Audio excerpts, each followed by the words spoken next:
Sintonize-se no Nova Consumer Podcast, uma série de conversas sobre direito do consumo.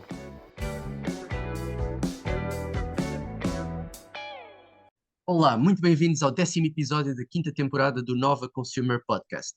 Hoje temos a honra de ter connosco Miguel de Azevedo Moura, professor da Nova School of Law e diretor executivo da PayBird, uma empresa que opera no setor dos serviços de pagamento. Como professor, leciona várias disciplinas de direito privado, com destaque para o direito dos instrumentos financeiros, fintech e direito dos contratos. Estamos aqui hoje para falar essencialmente, mas não só, de instrumentos financeiros e dos cuidados que os consumidores devem ter neste domínio. O meu nome é Jorge Moraes Carvalho e estou a fazer esta entrevista com Leonor Gamboa Machado. Bem-vindo, Miguel. Muito obrigado, Jorge. É um gosto enorme estar aqui convosco. Eu sou um acérrimo auditor, vamos dizer assim, quem ouve, não é? dos vossos podcasts e, portanto, para mim é um gosto enorme. Muito obrigado. Obrigado. Começamos, como sempre, com uma série de questões de resposta rápida. Qual é o teu direito preferido da legislação de consumo? Bom, eu diria que o meu direito preferido da legislação de consumo, e que se relaciona um bocadinho, provavelmente, com as temáticas que vamos falar hoje, tem que ver com o direito à informação.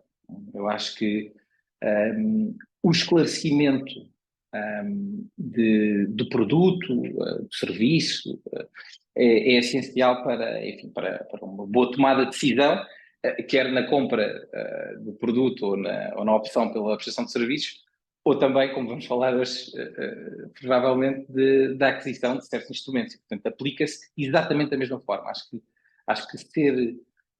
que é normal existirem artifícios usuais do comércio e das práticas do comércio para tentar convencer os consumidores a optar por um determinado produto ou serviço. Isso é normal, faz parte, não vejo nada de mal com isso, mas é necessário que a informação que exista seja absolutamente transparente quanto às características do produto, enfim, para que o consumidor tome a sua opinião. Portanto, eu acho que esse é o direito que eu gosto mais. Muito bem. Se fosse legislador por um só dia e lhe desse a certeza da sua aprovação, que norma criaria? Essa pergunta é muito engraçada. Bem, há uma coisa que eu acho que, num Estado de Direito, eu não vejo como seja possível não existir uma norma para regular isto. Tem que ver com aquilo que se chama fit and proper neste caso, membros do governo. Ou seja, só para vocês terem mais ou menos uma noção, eu, para ser administrador ou até membro fora da administração de um cargo diretivo de um banco, de uma empresa seguradora, de uma corretora, até de, inclusivamente, pequenas empresas de pagamentos. Estamos a falar de empresas que são PMEs, mas que atuam no setor de pagamentos, instituições reguladas, tem que passar por um crivo tão difícil de aprovação de parte dos reguladores, chamado Fit and Proper Procedure, nos termos do qual se avalia a idoneidade, se a pessoa já foi condenada por práticas criminosas, se já no passado foi administrador ou gestor de empresas que entraram insolventes, se, por exemplo, também foi objeto de crimes ou até de suspeitas, em alguns casos, basta a suspeita de branqueamento de capitais, se a pessoa tem disponibilidade suficiente para estar no cargo, se a pessoa tem experiência profissional para estar no cargo e se a pessoa tem qualificações académicas para estar no cargo. O processo é extenso, é muito difícil em muitos casos fazer a avaliação curricular e dar a aprovação e obter a aprovação do regulador. Bom, isto é assim para os bancos, faz sentido, não estou a discutir que não faça sentido, é assim para até as pequenas empresas de instituições de moeda eletrónica ou pequenas empresas de pagamento, porque não será assim para os membros do governo. Eu não percebo, não é? O risco ainda é maior. Se o risco sistémico de um banco ou o risco sistémico, que é absolutamente nenhum, de uma empresa pequenina de pagamentos, tem que ter este grau de exigência tão grande quanto às pessoas que dirigem, porque é que não podemos aplicar as mesmas regras ao governo. Portanto, uma regra que imponha um fit and proper feito, sei lá, pelo Tribunal Constitucional, depois, não sei, comissão qualquer ou um conselho qualquer superior, isso é irrelevante, quem faz neste momento, mas eu acho que devia haver esse tipo de imposição legal, porque senão, enfim, podemos ter no governo pessoas, e como já tivemos, né, pessoas sem formação profissional, experiência profissional, formação académica, etc. E que para mim parece-me absolutamente perigoso. E já agora, relacionado também com isto, digo também outra coisa que também não me faz sentido, quer dizer, uma pessoa pode ser condenada por má gestão, estamos a falar de ilícitos também penais, portanto, ilícitos não só civis, mas também criminais, por má gestão, levar uma empresa à insolvência, mesmo que seja que a empresa tenha só um trabalhador, não é? Mesmo que a empresa apenas tenha uma dívida, sei lá, de 3.000 euros à Segurança Social, em abstrato, em última instância, pode ser condenada por processo de insolvência, vem numa lista específica, vai ter muita dificuldade no futuro a conseguir alguns cargos sobre novas empresas. Então isto é assim, tudo bem, que me parece bem. Então e não é assim também para os membros do governo e para as pessoas que estão responsáveis, não é? A diferença entre levar uma empresa insolvente é completamente diferente do que levar um Estado inteiro à insolvência e à falência. Portanto, acho que devia haver também regras mais específicas quanto à responsabilização dos órgãos, dos titulares de órgãos públicos. Existem algumas, mas são muito fracas e os argumentos jurídicos a meu favor, a favor de não existir outro tipo de normas, nomeadamente o maior argumento é aquele de que, bom, então isso assim fazia com que as pessoas que estivessem em exercício de funções em cargos públicos não tivessem a coragem, a ousadia de tomar determinadas decisões sabendo as suas consequências, teria impacto negativo na atividade. Obviamente que tem que ser regulado, eu percebo esse argumento, mas levando ao extremo, não é? Desresponsabiliza por completo os atos praticados. Portanto, se a pessoa é negligente, não tem, lá está, experiência profissional, competências, idoneidade, seja o que for, então não tem que estar naquele cargo. Não? É isto. Bastante interessante, acho que ficaríamos aqui a falar muitas e muitas horas só sobre este tema, mas temos que seguir em frente. E agora queria saber um pouco como é que são os teus jantares de família ou de amigos relacionado com o tema das aplicações financeiras. O que é que te perguntam mais sobre este tema? O jantar de amigos tem sempre questões mais complexas, porque a maior parte dos meus amigos também são juristas e, portanto, é mais fácil discutir com eles questões mais técnicas do que propriamente em jantares de família, não é? Que a maioria das pessoas não tem conhecimentos suficientes para entrarmos no detalhe das aplicações financeiras. Nos jantares de amigos é mais aquela conversa de que aplicação é que tu usas para fazer algumas transações de mercado, qual é a forma de eu gerir melhor o risco. Acho que podemos daqui a pouco falar um bocadinho melhor sobre isto. Basicamente é isso. Nos jantares de família, eu acho que, para ser sincero, aquilo que mais me perguntam tem que ver com PPRs, com uma forma de fazer planos para poupança e reforma e se compensa ou não compensa hoje em dia, de facto, às taxas de juros, utilizar o PPR. Basicamente são estes os temas. Muito bem, e compensa já agora? Depende das taxas de juros, não é? Depende. Claro. Eu acho que longo prazo compensa por dois motivos. Ter o dinheiro parado no banco é um erro, não é? Isto é um princípio básico. Não é? Ter o dinheiro parado no banco, se tentar a render, não, por favor, não façam isto. Não é? Claro que é preciso sempre ter algum dinheiro no banco de reserva para uma Eventualidade, urgência, exatamente, uma necessidade de liquidez que tem ali, não é, à disposição, mas ter o dinheiro parado no banco é um erro. E, portanto, ter o dinheiro, poupar dinheiro para a reforma é algo que faz sentido e faz sentido colocar em fundos que tenham uma rentabilidade, eu diria média, não muito de alto risco, mas também não um pouco, também de risco muito reduzido também não faz muito sentido, não é? Porque depende também da forma como as pessoas utilizam o dinheiro. Eu diria que sempre um risco médio é a forma de se conseguir alavancar. E fazer sempre duas coisas importantes, que é os juros que sejam pagos sejam capitalizados, haver capitalização de juros no próprio fundo, que isso vai aumentando o valor do dinheiro alocado a esse fundo. E segundo, para além da capitalização, se houver possibilidade de reforços, fazer reforços, vão-se fazendo também reforços.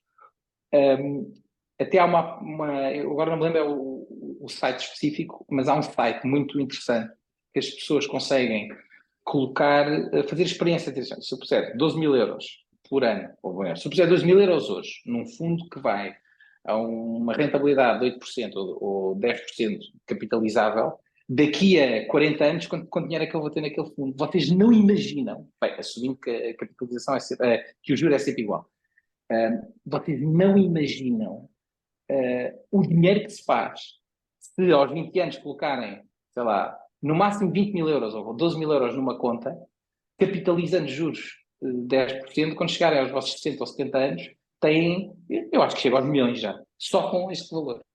Portanto, é este racional que se tem que fazer de longo prazo, logo desde o início. Muito bem, ótimas dicas. Temos agora outra pergunta difícil, que é: se tivesse de abdicar de um direito, de qual seria? Essa pergunta é difícil.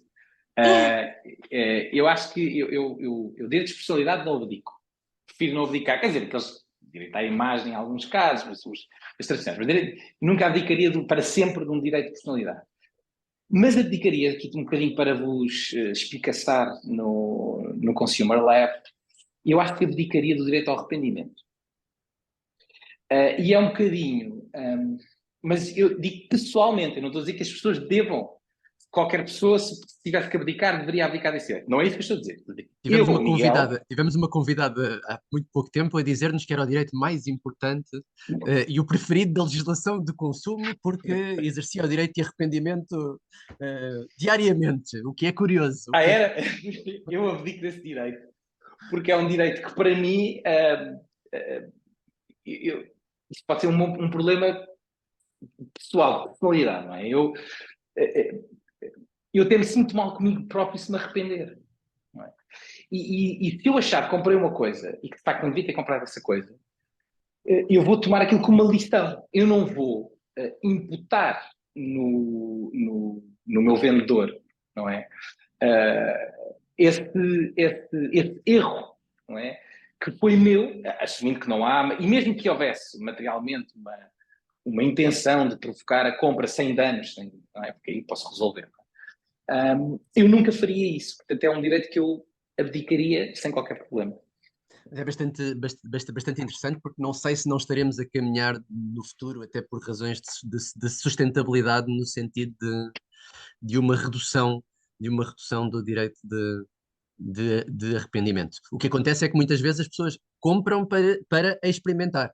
Ou seja, não é um erro, já compram com esta ideia de que vão experimentar a roupa, por exemplo, e depois, se não servir ou se não gostarem, devolvem.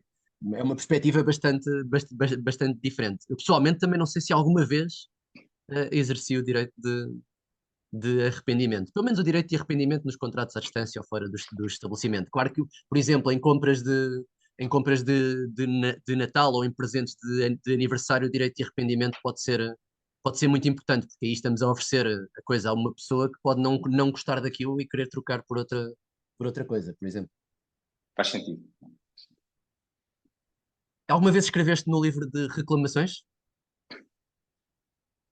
Eu, Miguel, não, mas já estive com a minha mulher em vários sítios que ela escreveu. Mas não é porque ela... A reclamadora. Ela é mais reclamadora do que eu. Expressão mais correta. Ela é mais reclamadora que eu. Mas não é a questão... Eu utilizo o livro de reclamações preventivamente, não é? Como uma ameaça. Eu não me apetece escrever no livro de reclamações, ainda há muito tempo. Mas eu, para procurar resolver um conflito iminente, não é? Que esteja ali a acontecer, eu prefiro dizer, bom, eu vou ser obrigado quase, não é? A escrever no livro de reclamações, não tenho outra forma de não resolver este problema. E aí eu consigo obter do destinatário desta minha mensagem qualquer tipo de reação. Também não sou daqueles que dizem, olha, chamem o call the supervisor, não é? Chamem o gerente, isso também não faço, não é? Acho que também não há necessidade, mas a minha mulher, de facto, quando está comigo, gosta de... E escreve mesmo, e fica lá a escrever, não tem imenso tempo. Eu acho isso uma perda de tempo. Mas não é uma perda de tempo, eu digo, acho uma perda de tempo para mim. Não é porque sei que, efetivamente, depois isso é revista, é analisado e depois há consequências. Mas eu gosto de ver as consequências imediatas. Eu só quero rever o problema ser resolvido no imediato. Se não resolvem no imediato, depois eu escrevo uma carta, mando um e-mail, seja o que for. Mas Questões reclamações não é algo práticas, que eu não é? faço. Para resolver Exatamente. de imediato a questão. Podes ficar surpreendido, mas mais de metade dos nossos entrevistados nunca escreveram no livro de reclamações. Portanto, Pois. Finalmente, perguntamos se alguma vez recorreu a um centro de arbitragem de conflitos de consumo. A resposta é não, e já agora devolvo-vos a pergunta. Quantos entrevistados, ou qual é a percentagem, mais ou menos, de entrevistados que já recorreu a um centro de arbitragem de conflitos? muito baixa, muito baixa. Pois. É algo que não... é algo que nem me passa pela cabeça. Eventualmente, se eu tiver uma situação em que eu poderia rapidamente resolver através desta forma, nunca me passaria pela cabeça, para ser sincero. Não me lembraria. Esta pergunta também está aqui para lembrar da existência dos centros de arbitragem e perceber, no fundo, se as pessoas se lembram ou não. É um pouco essa também a ideia, porque pode ser um meio muito mais eficaz para resolver um pequeno litígio com custos muito mais reduzidos. Do que uma via judicial normal, no fundo. Claro. Passamos agora então para a segunda parte do episódio, em que temos um pouco mais de tempo para discutir os assuntos em debate. Começamos por pedir, por favor, que nos falasse um bocadinho sobre o seu percurso profissional e, mais concretamente, de onde vem o gosto pelos instrumentos financeiros. Onde é que começa a aparecer? Muito bem, então, eu sou formado em Direito pela Nova, na School of Law. Fiz os meus 3 graus na Nova. O meu Aliás, mestrado... o primeiro, julgo eu, a fazer os 3 graus seguidos mais rapidamente. Fui o primeiro a fazer os 3 graus, portanto, pós-Bolonha, não é? Porque tu acho que tu foste o primeiro, antes de Bolonha, a terminar. Não, isso houve Não? Francisco Ou foi? Ana Coutinho, por exemplo, Fez. foi anterior. Eu fui o primeiro, acho que pós-Bolonha, a fazer os 3 graus seguidos. Exato, Sim, exato. isso foi. O meu mestrado é mestrado em Direito Societário, em Corporate Law, e o meu doutoramento em Direito Privado, Direito das Obrigações, Teoria do Negócio Jurídico. Portanto, eu nunca tive, na minha vertente académica de percurso, do percurso académico, nunca estive ligado à área dos instrumentos financeiros. Ela surge por 2 aspectos, por 2 motivos. Primeiro, porque na prática eu exerci no escritório de advogados há alguns tempos, advocacia, e parte do trabalho que eu fazia também se relacionava com a parte bancária e mercados financeiros, mercado de capitais, e para além disso, na altura, eu julgo que a professora Joana Farrajada foi entrevistada, não sei se foi a última que foi para o ar, mas foi a penúltima, eu lembro-me que vocês entrevistaram a professora Joana. A professora Joana era docente, e ainda é, de Direito Bancário. Ela teve a segunda, ficou grávida do segundo filho, da segunda filha, e eu substituí a professora Joana em Direito Bancário. E foi a primeira vez que eu tive assim, um contacto em lecionar este tipo de disciplinas. E depois, quando a professora Joana voltou, eu substituí o professor que dava instrumentos financeiros e fiquei desde 2015, posso estar um ano acima, um ano atrás, por volta de 2015, 2016, alocado a essa disciplina de Direito de Instrumentos Financeiros até hoje. Portanto, a partir daí comecei a estudar mais os instrumentos financeiros. A par disso, eu depois deixei a advocacia e neste momento faço atividades relacionadas com gestão de empresas, uma das quais, ou a mais importante, é a tal Paybird, que é uma empresa que, não sendo uma gestão financeira, trabalha nos serviços de pagamentos, é uma fintech, uma empresa tecnológica, e portanto também mexo em alguns aspectos com a parte dos mercados de capitais, e eu comecei por me aperceber que nestas áreas muito técnicas, como a banca, os mercados financeiros, o mercado de capitais, até os seguros também, se nós não estivermos, ou não tivermos noção daquilo que acontece na prática, podemos ser os melhores juristas à face da Terra, mas nunca vamos conseguir compreender na sua plenitude e as operações e, portanto, consequentemente, se formos advogados, por exemplo, nunca conseguimos na sua plenitude dar a melhor advisory aos clientes. E aquilo que eu senti na prática foi duas coisas. Primeiro, que muitos académicos que estão ligados a estas áreas não fazem ideia, mas não os culpo por isso, é normal, não os culpo por isso. Não fazem ideia do que é que estão a falar, porque nunca experimentaram na prática fazer operações de mercado. E o mesmo se aplica aos advogados, não é? Muitos advogados especialistas na área, e são efetivamente especialistas, também têm dificuldade em perceber o alcance ou o impacto de algumas operações, ou até a natureza de algumas operações, e aplicar o direito, consequentemente, porque não têm essa experiência prática. A par disto, eu também trabalhei, e trabalho ainda com a Comissão Europeia, no âmbito da análise de transposição de diretivas, e eu fiz essa análise de todas as diretivas dos mercados de capitais últimas, mais grandes, a PSD2, a MiFID II, a quarta do branqueamento, a accounting, uma série delas, que me deu também outra perspectiva analítica quanto ao regime que temos no direito nacional face à transposição europeia. E, portanto, o que é que eu comecei a fazer? Eu comecei a praticar, eu comecei a experimentar as operações de mercado, a perceber o que é que na prática isso consistia e depois, para os meus alunos, e eles sabem isso, explicar quais é que são os limites até da própria lei, onde é que a lei não consegue chegar em alguns casos, se estamos bem protegidos ou não estamos bem protegidos pelo zelador, e pronto, mais temas que depois podemos discutir, mas basicamente o meu gosto pelos instrumentos financeiros vem a propósito de uma ocasião que me apareceu de lecionar esta disciplina, gostei muito da disciplina, e depois acabei por, na prática também, fora disso, fazer transações ligadas a estas áreas. Acho que fica muito bem explicado. A área das aplicações financeiras tem sido bastante problemática nos últimos anos no que respeita a fraudes ou esquemas muito duvidosos, no mínimo. Esquemas piramidais, comercialização de cursos, técnicas agressivas de marketing. Queria perguntar-te como é que olhas para esta realidade. Olha, Jorge, é até engraçado, porque uma das coisas, um dos argumentos da minha tese de doutoramento, até mais, um dos argumentos mais filosóficos da minha tese de doutoramento, tem que ver com o facto de eu achar que o direito não deve ser, por regra, paternalista. Não deve ser. Se o direito diz que as pessoas com mais de 18 anos, em princípio, têm capacidade plena de exercício, e portanto são livres, têm o discernimento para decidir, para celebrar negócios jurídicos, para tomar decisões, também de investimento, então, por regra, me parece que o direito deve seguir esta lógica de não ser paternalista.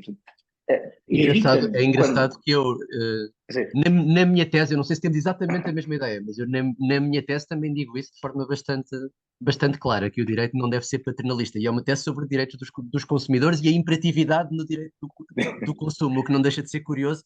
É curioso, mas falar se calhar sobre isto desta forma. Mas é engraçado, porque se calhar aquilo que eu te vou dizer a seguir, não é? Eu fiz este introito, aquilo que eu te vou dizer a seguir vai um pouco ao encontro do que provavelmente tu escreveste também na tua. Embora eu acho que isso em princípio seja a regra, em determinadas áreas muito, muito, muito particulares, pelos riscos que acarretam, o direito de facto deve ser intervencionista e deve ser um pouco paternalista. E uma dessas áreas é precisamente a área dos mercados financeiros, exatamente por isso que tu estás a dizer.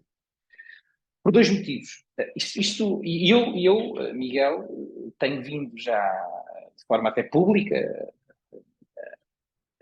a manifestar-me fortemente contra, ou melhor, por uma reformulação da legislação no sentido de conseguir, na medida do possível, controlar estas tais técnicas agressivas de marketing, comunicação de cursos ilegais, seja o que acontece na prática e que com o Covid teve uma expansão significativa.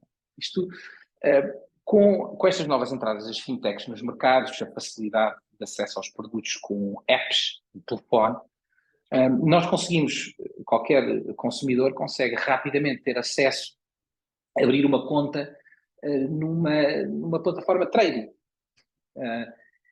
Quer na União Europeia, aquelas que são reguladas, quer fora da União Europeia, porque também se aplica um princípio chamado reverse solicitation, que é o princípio segundo o qual, assim, de forma muito simplista, as entidades que não estão licenciadas na União Europeia não podem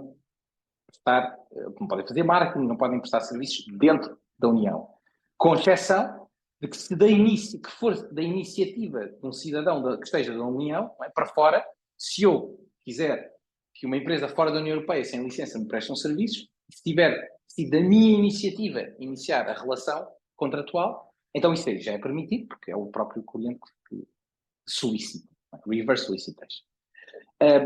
E com o Covid e com as fintechs e com a facilidade de acesso a essas plataformas de trading, tem vindo a crescer significativamente o número de pessoas, nomeadamente jovens, pessoas ali entre que acabam os cursos universitários, começam a trabalhar entre os 20, 21 e os 35 anos, que aderiram a este tipo de plataformas.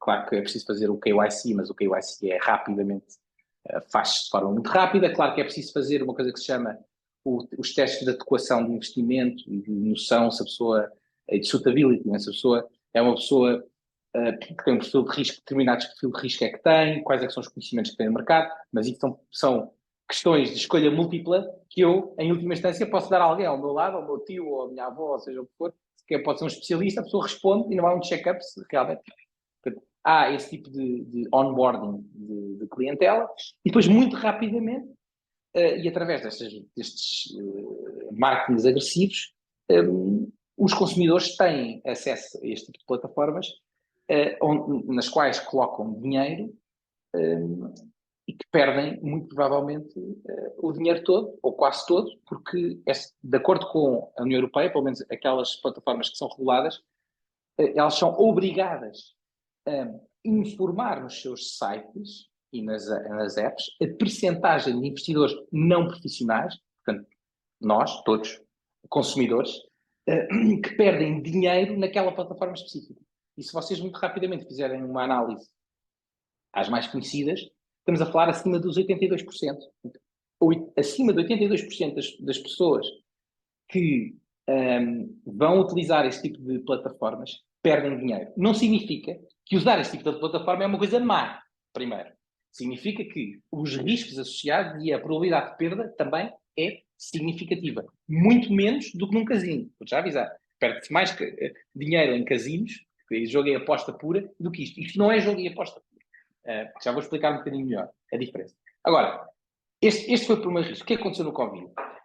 Pessoas começaram a abrir contas nestas plataformas, muitas vezes motivadas por grupos no WhatsApp, Viber, seja o que for, de outras pessoas que lhes davam aquilo que se chama, ou que se chama na gíria, signals, não tem? Sinais, chamados sinais, para comprar ou vender um determinado produto. Portanto, no fundo, o esquema é este. Eu publicito na net que sou um especialista em mercado financeiro, ou que sei, ou que tenho experiência no passado. Vocês pagam-me uma FII mensal, uma subscrição. Eu dou-vos acesso a um grupo restrito de Viber ou de WhatsApp.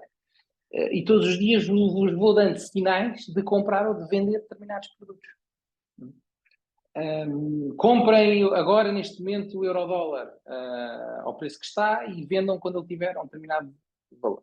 Pronto. O que é que isso acontece? As pessoas começaram a perder muito, muito dinheiro.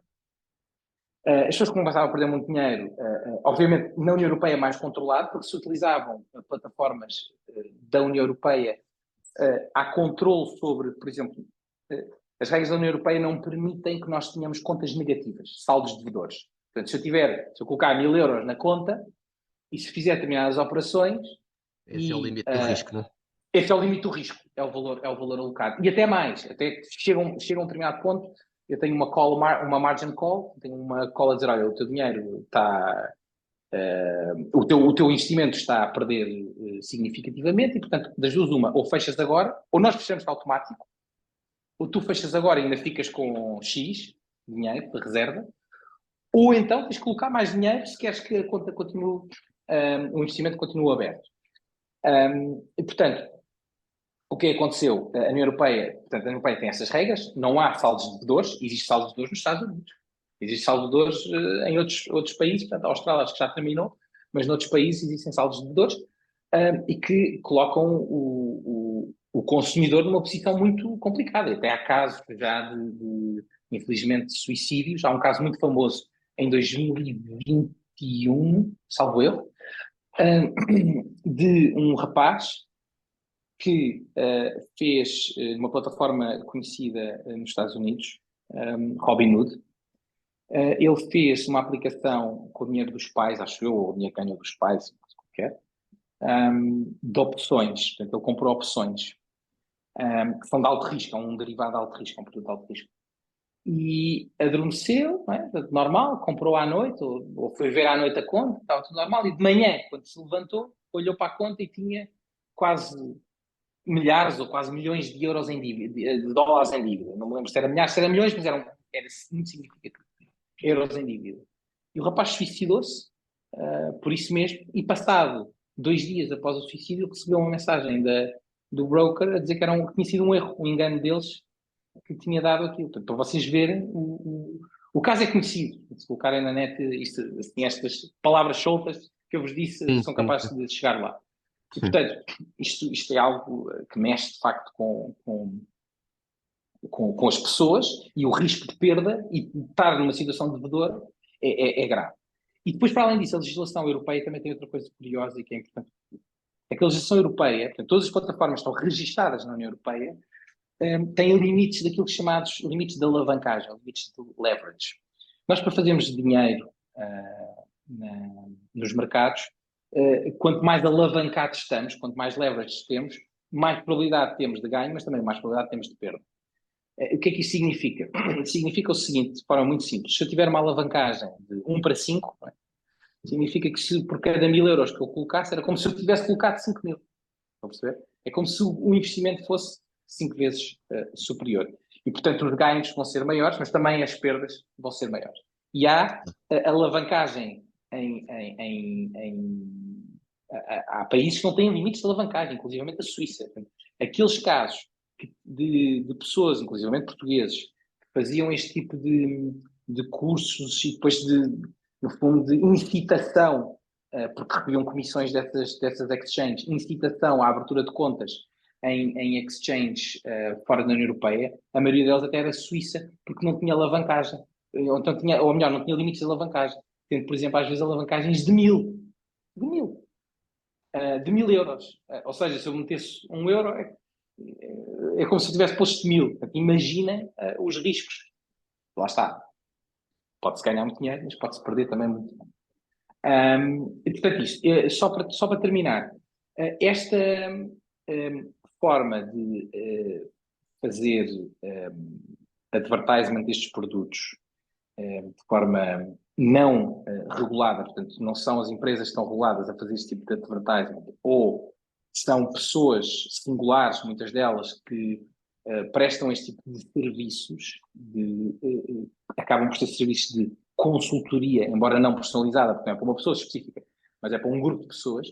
Isto é uma atividade não autorizada e é uma atividade que implica sanções ao nível, pelo menos, de ilícitos de mera ordenação social, e já existem também casos em que a CMVM conseguiu identificar as pessoas que estavam a fazer isso e agir em conformidade. Sim, mas estes casos das dicas ou dos sinais que são dados, em algum caso isto é permitido, por um lado, e por outro lado há outra questão que eu tenho relativamente a este tema.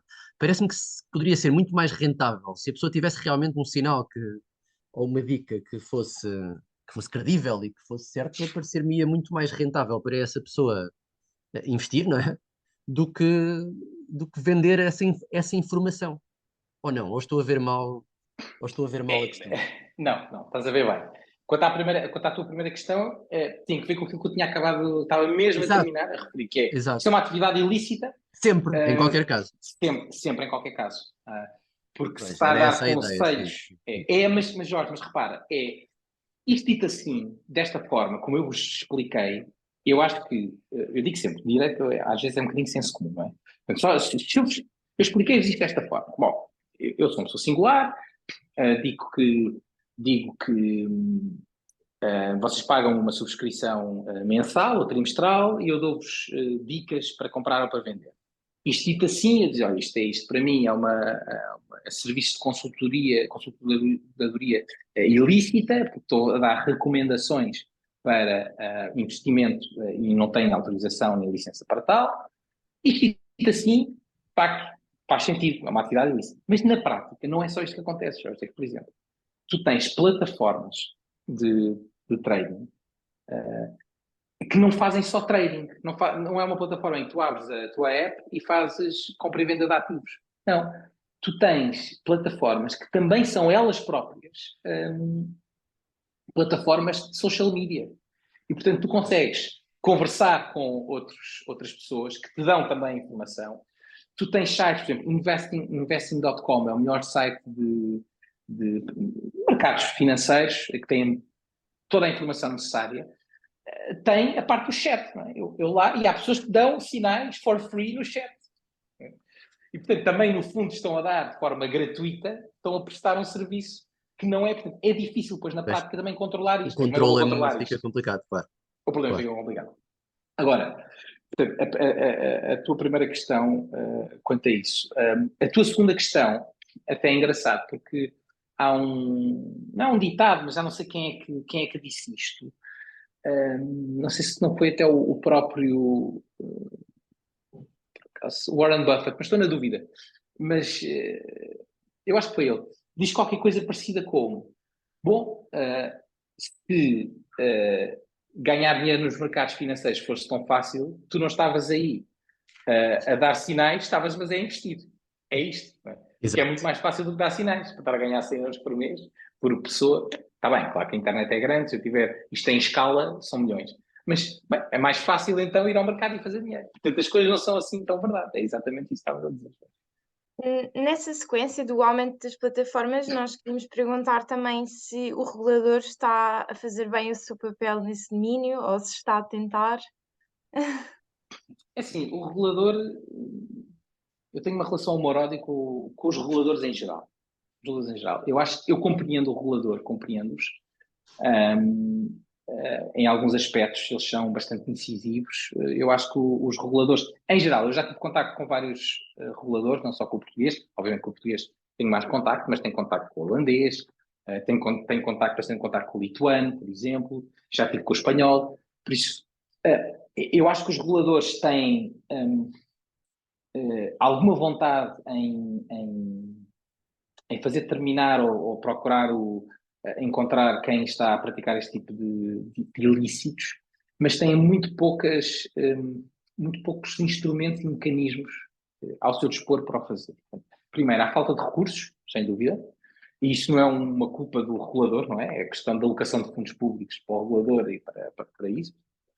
Portanto, acho que há falta de recursos.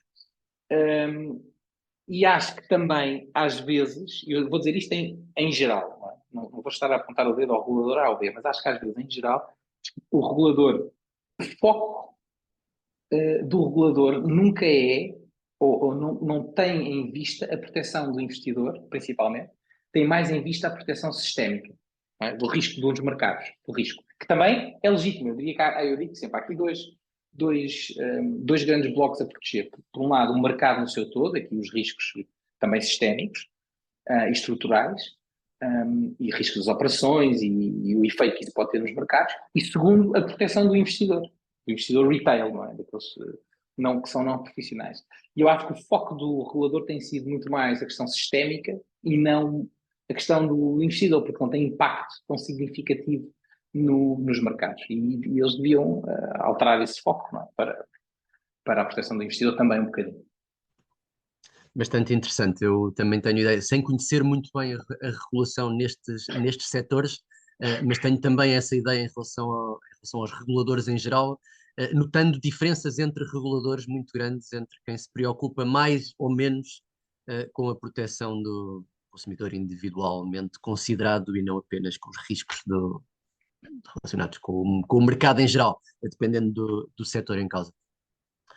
Avançando, que conselhos é que darias a alguém que recebeu agora algum dinheiro? Herdeu uma pessoa que herdou algum dinheiro de uma tia, vendeu um terreno, recebeu uma indenização após ser despedido.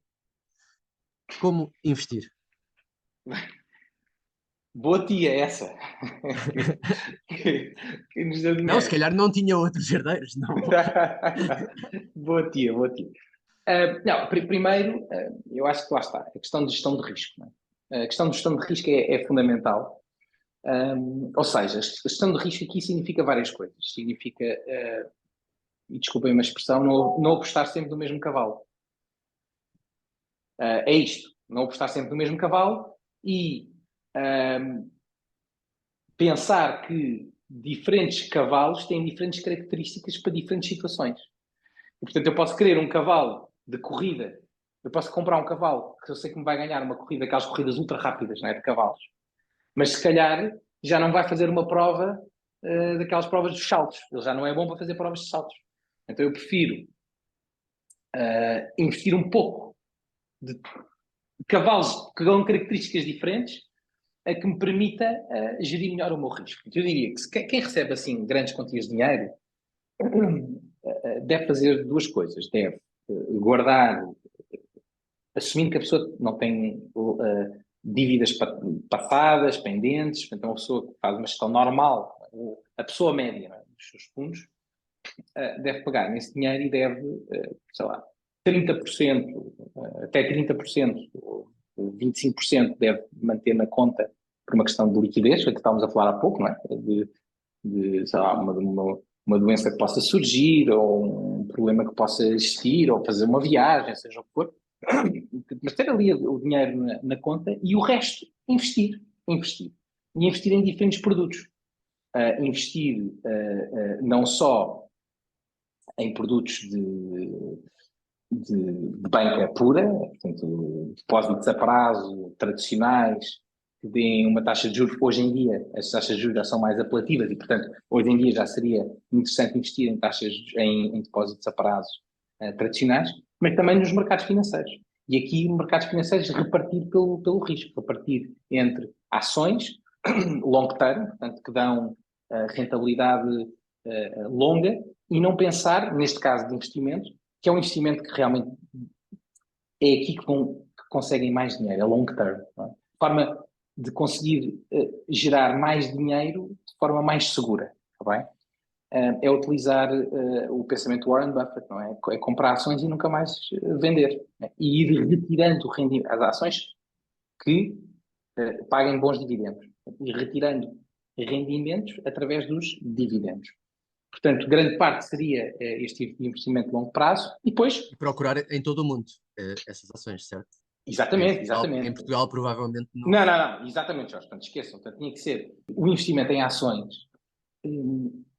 É um investimento que tem que pensar das duas formas.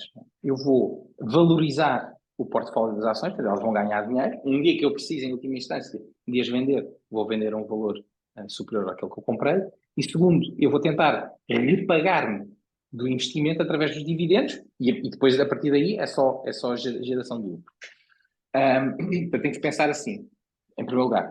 Em segundo lugar, não em Portugal, porque em Portugal a volatilidade das ações portuguesas é muito baixa. Portanto, o que é que nós queremos quando compramos qualquer produto financeiro? Queremos volume e volatilidade, ou seja, queremos muitas pessoas a comprar aquele produto e que aquele produto tenha oscilações de mercado significativas. Temos estes dois fatores. E aí temos que ir para as grandes empresas, para as Apples, ou para fundos que tenham também, os fundos são cabazes de ações, não é? Que tenham ações que tenham um grande volume e grande volatilidade. Portanto, e em Portugal, e que paguem bons dividendos. Em Portugal não, isso não existe. E onde é que um consumidor que não conhece, que não tem informação, que tem o dinheiro, mas não tem a informação, o que é que sugeres que faça? É assim, o consumidor que normalmente não tem, não tem muita informação, mas tem dinheiro, o que ele normalmente faz, e que eu não diria que não recomendo, mas diria que vai pagar muitas comissões que se calhar não valia a pena, é falar com as instituições bancárias onde tem o dinheiro. Tradicionalmente, essas instituições fazem, fazem também consultoria e também é possível comprar ações através das plataformas que, por regra, e 95% dos casos são muito old school, não são user-friendly, não são muito fáceis até de compreender para quem as usa. Não tem apps, provavelmente, eu tenho que dar a ordem ao banco, muitas vezes eu tenho que dar a própria ordem ao banco para ele me comprar, em vez de eu fazer isto logo na app. Portanto, eu não recomendaria, porque também as comissões não são muito apelativas, e pela forma tradicional. Não é? Eu recomendaria fazer uma coisa muito simples. É olhar para aquilo, primeiro, ir a uma plataforma que seja regulada pela União Europeia, sempre, não é? Para ter esse controle do leverage, das contas negativas que eu há bocado vos disse, etc. Segundo, e há várias, e eu não sou sponsor por nenhuma, mas as mais conhecidas, temos a eToro, temos a Plus 500, temos uma série delas que são conhecidas, até porque aparecem por exemplo, a Plus 500 acho que aparece na Liga Inglesa, não é? Como um dos grandes sponsors da Liga Inglesa, elas são conhecidas. Portanto, eu diria que fazer uma conta, abrir uma conta aí, e depois fazer uma coisa muito essencial, que é não transacionar com dinheiro real. Todas estas plataformas têm um modo chamado modo demo, modo demonstração, nos termos do qual as pessoas, sem pagar nada, sem colocar dinheiro nenhum, até sem colocar dinheiro nenhum para abrir conta, provavelmente, conseguem fazer experiências utilizando dinheiro virtual. Dinheiro virtual no sentido de dinheiro que não existe. Não é? Dinheiro Exato. fictício. Dinheiro Já lá vamos fictício. às moedas Não virtuais. vamos, exatamente. Portanto, Sim. esta forma de fazer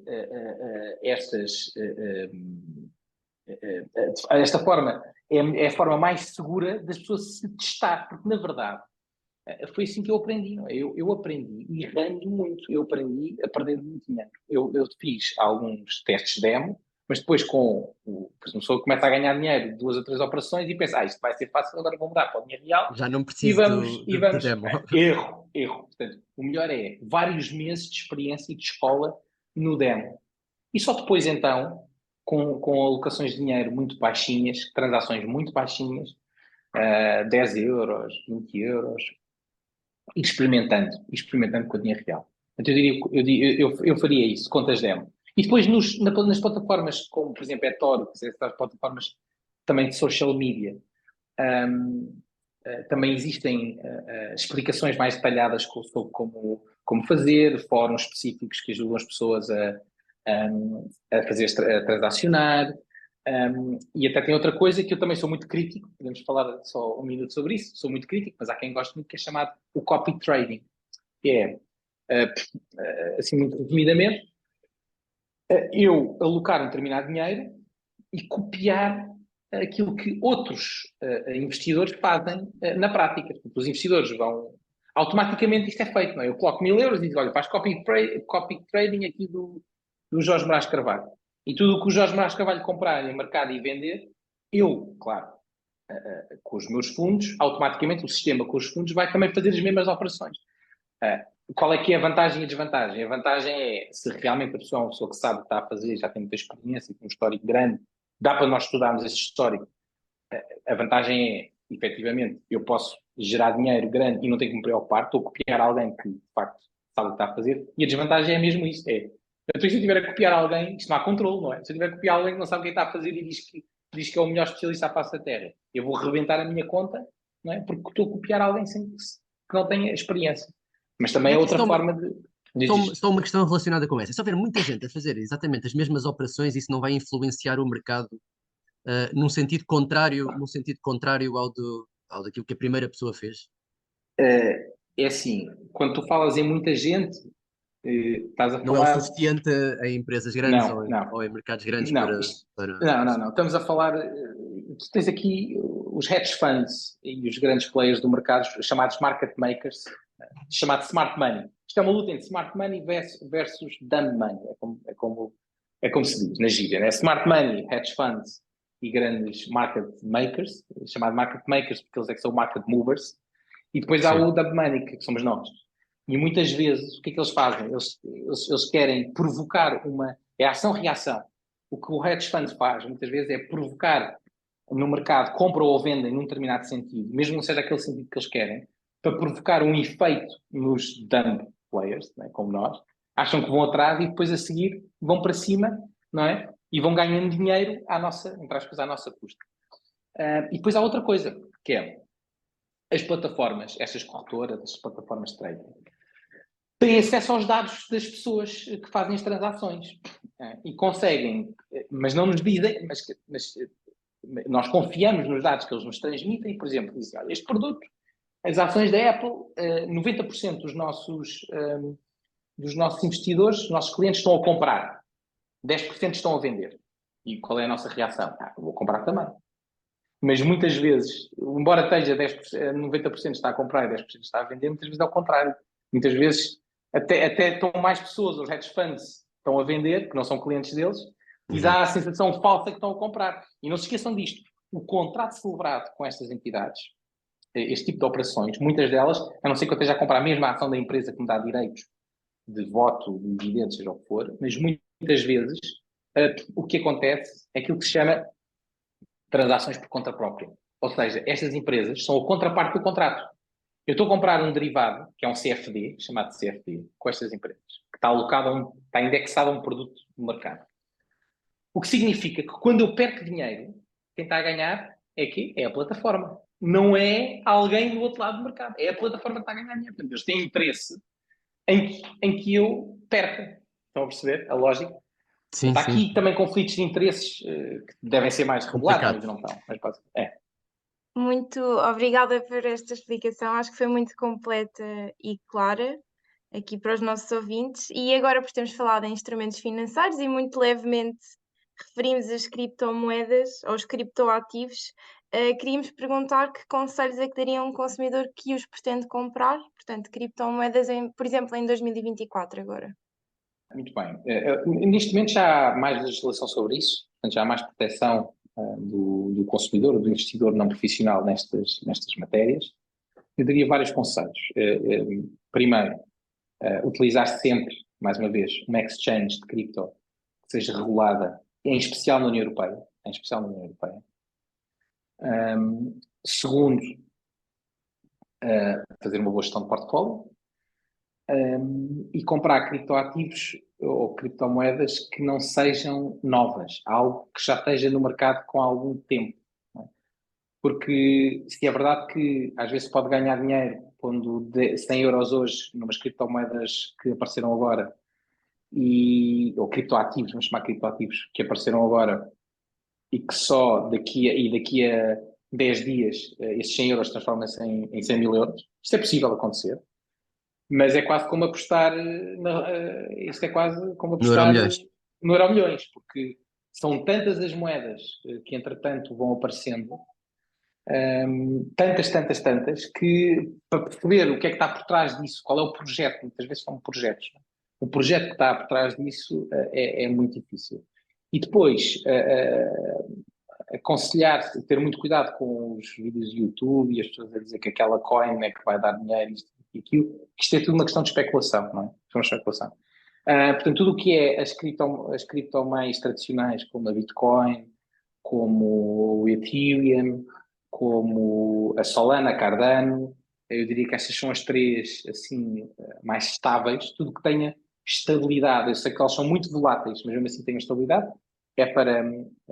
pode-se fazer e faz sentido, porque aí consegue-se alavancar alguma posição. Também existe já agora, em termos de alavancagem para as criptomoedas, limites da União Europeia, que eu julgo que até é de 2 neste momento. Portanto, eu só posso alavancar até 2 vezes o valor investido quando invisto em criptomoedas. Muito bem. E câmbio? Moedas estrangeiras, câmbio? Moeda estrangeira é aquilo que mais rende e mais se usa na prática, embora as pessoas não tenham muita noção disso. Mas quem faz day trading, por exemplo, e não só day trading, mas também monthly trading, portanto, quem compra hoje e vai vender daqui a um mês, ou quem compra hoje e vai vender daqui a uma semana, utiliza muito moeda estrangeira. A moeda estrangeira tem uma vantagem. Claro que depois há chamados major pairs e os minor pairs. Eu estou a falar de major pairs, os grandes.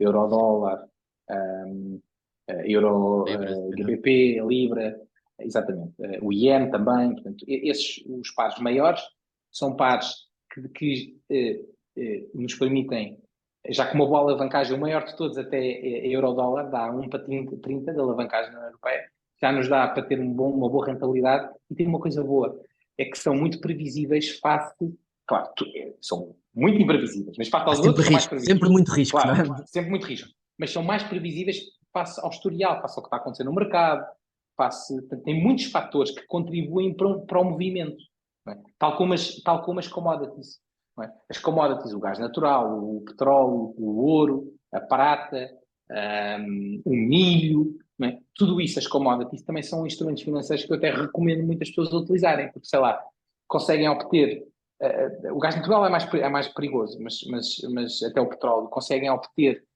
informação estrutural sobre, que pode influenciar o preço naquele caso concreto. Então é mais fácil, nestes casos, obter-se boa rentabilidade.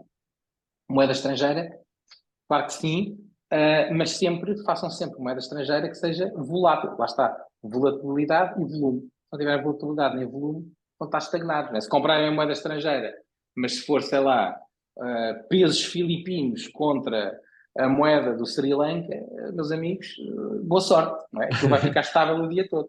Tem que ser muita volatilidade e volume. E agora as ações?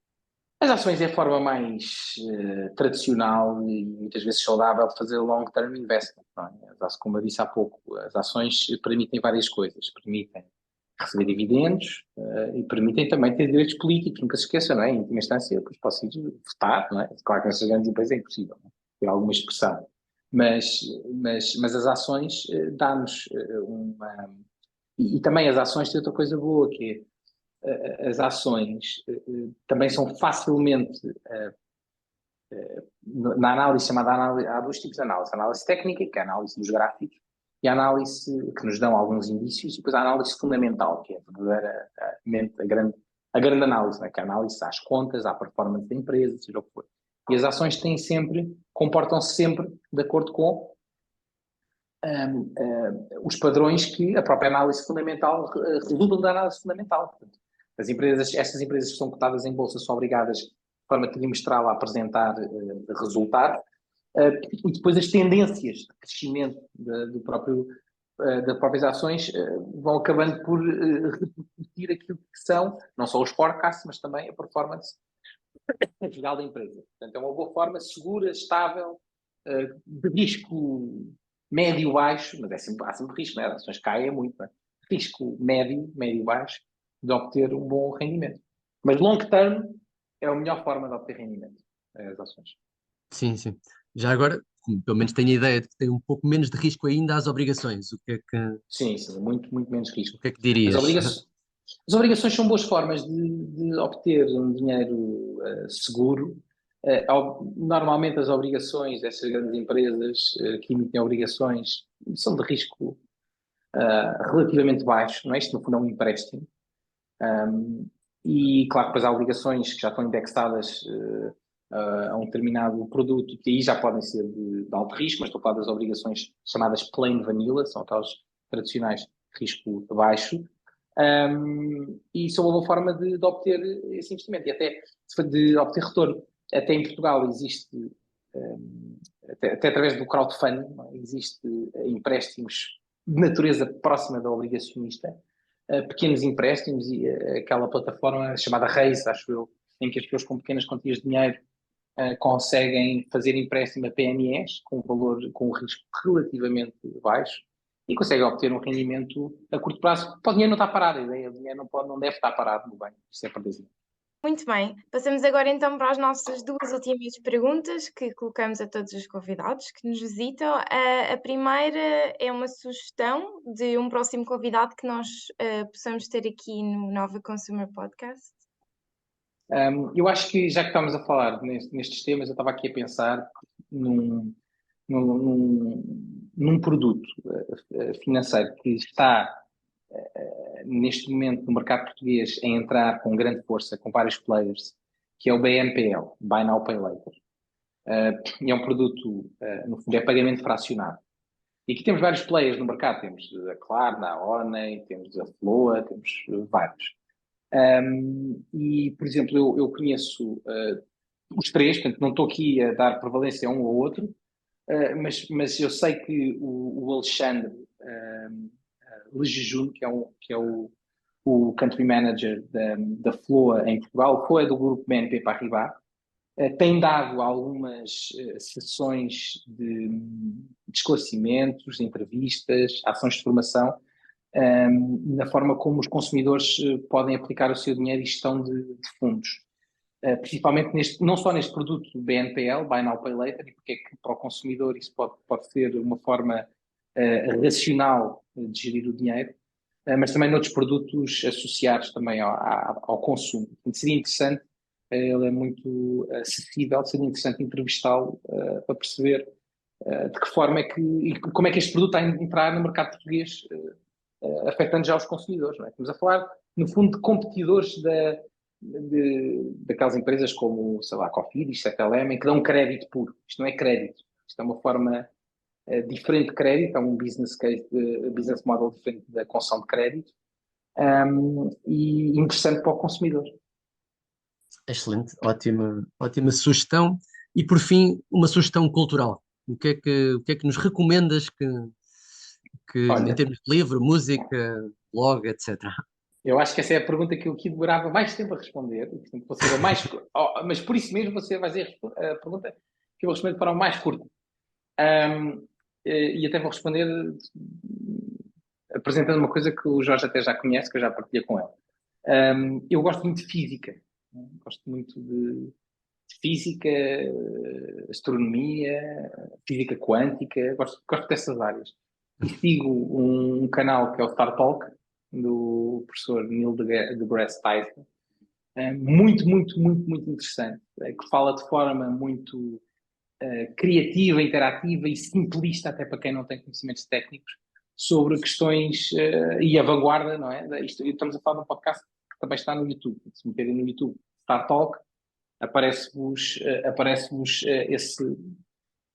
esse canal e de facto recomendo, porque ficam a conhecer coisas de facto, e pelo menos para mim, como um jurista, incríveis e na vanguarda. Estamos a falar de vanguarda daquilo que se está a fazer lá fora, principalmente nos Estados Unidos, né? Quanto a estes temas. E não é só temas de física, também de vez em quando aparece um vulcanólogo, aparece um biólogo, aparece alguém que vai falar sobre o consciente.